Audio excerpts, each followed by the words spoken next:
Hola, ¿qué tal? Muy buenos días. Mi nombre es Ramón López Pérez, estudiante de la Universidad IEXPRO, en la licenciatura en Derecho con énfasis en litigación y juzgamiento oral en la modalidad en línea. Presento el video denominado Las técnicas de litigación oral, de la materia Derecho Procesal Penal 1, a cargo del licenciado Rodrigo Castellanos Gómez. Ante nuestra nueva generación de abogados que hoy pretendemos y soñamos ser, impulsamos y consideramos generar una nueva etapa de gestión judicial ante las instancias jurisdiccionales, consolidando un conocimiento eficiente, pero a la vez también con argumentos técnicos jurídicos.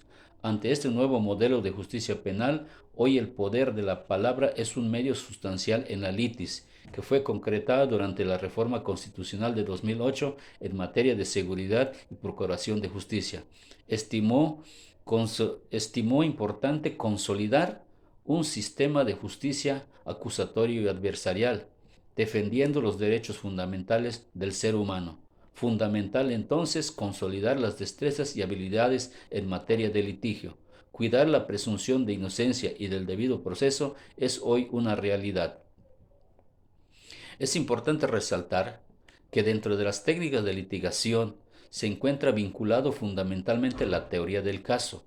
Es una de las labores que debe enfrentar un litigante al tomar caso, es decir, elaborar su propia teoría, que en lo esencial es un conjunto de actividades estratégicas que debe desarrollar y que le permitirá llevar y decidir la manera más eficiente y eficaz el caso ante el tribunal para ser conocido en una forma real o hipotética y trasladarlo en un juicio con un resultado favorable en lo posterior, exponiendo la versión de los hechos y del derecho aplicable.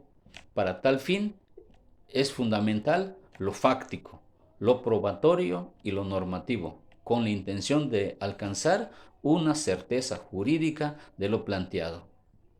También puntualizamos que en este mismo ejercicio, como defensa, considerar la constitucionalidad y la convencionalidad para hacer efectiva los derechos, comenzando con la revisión y valoración de las bases que sustentan las actuaciones que derivan de la Constitución Política de los Estados Unidos Mexicanos, así como de la Convención Americana de los Derechos Humanos, el Pacto Internacional de los Derechos Civiles y Políticos, así como de las garantías en juego, que ponen en evidencia el debido proceso, la seguridad jurídica, así como de los principios rectores como la oralidad, la inmediación, la contradicción y la publicidad. También se incorpora la prueba documental o material como elemento probatorio, tales como los objetos, los videos, los documentos, las grabaciones, etc. También se retoma el uso de las declaraciones testimoniales previas para incorporar al juicio en calidad de prueba. Una de ellas es la reactivación de la memoria del testigo. Ahora, ¿qué es la teoría del caso en concreto? Es el planteamiento que la acusación o la defensa hace sobre los hechos penales relevantes, las pruebas que los sustentan y los fundamentos jurídicos que los apoyan. Es un punto de vista o una postura que se considera de acuerdo a las pretensiones de la litis. Ahora bien, ¿cuáles son los elementos que conforman la teoría del caso? Fundamentalmente se componen de tres elementos. La primera, el elemento fáctico, que es el conjunto de hechos o acontecimientos que, siendo probatorias, descansan en los códigos, como el Código Penal Permanente y el Código Nacional de Procedimientos Penales. El elemento probatorio lo constituyen las pruebas con que se demuestran los hechos. Este se basa en el medio de prueba correspondientes. El elemento jurídico se refiere más que nada al fundamento jurídico o normativo que sustentan los hechos y que se adecua a la comisión del delito cometido. Ahora bien, ¿qué son los alegatos? Son los diferentes argumentos esgrimidos, es decir, los elementos que se utilizan como defensa para lograr el objetivo, como puede ser la invocación de una norma en forma oral por cada una de las partes en audiencia de juicio oral. ¿De qué tipo pueden ser los alegatos? Prácticamente se conforman de dos tipos. La primera, el alegato de apertura, Esto es una presentación de lo que se debatirá y del criterio con el cual se abordará la controversia por las partes.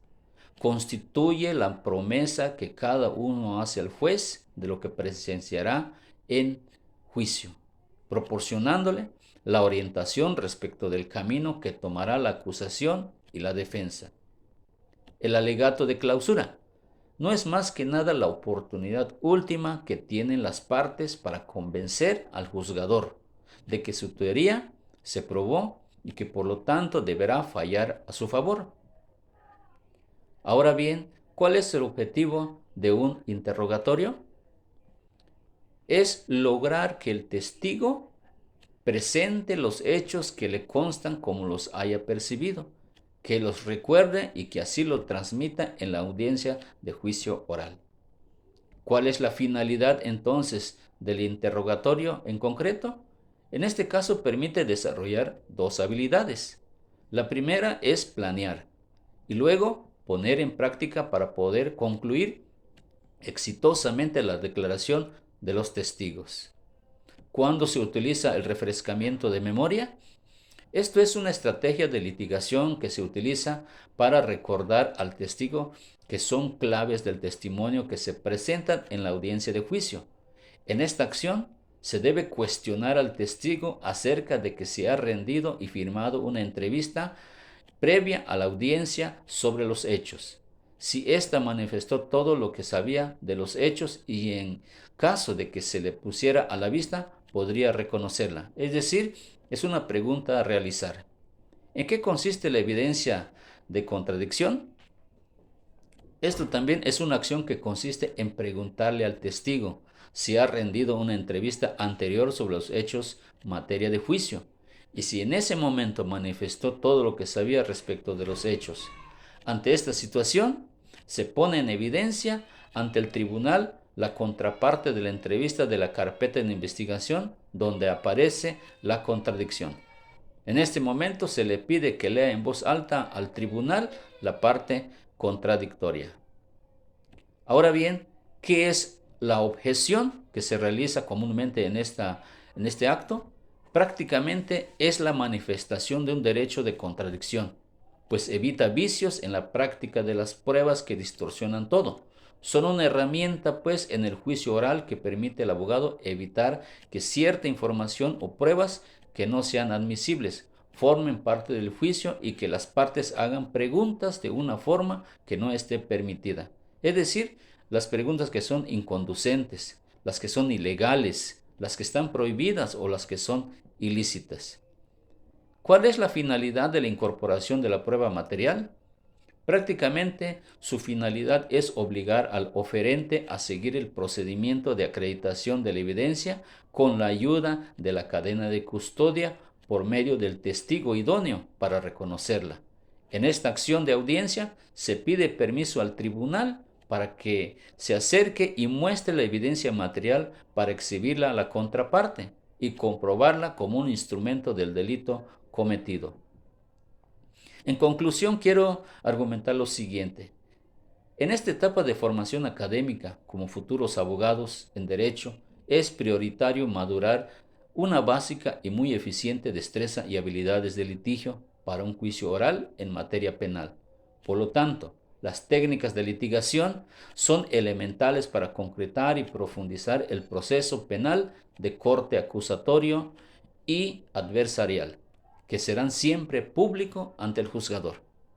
Por ello entonces la norma jurídica establecida para tal fin será la herramienta permanente para su interpretación, todo con la firme intención de la defensa del debido proceso y de la presunción de inocencia y de los derechos mismos como lo establece nuestra Constitución política.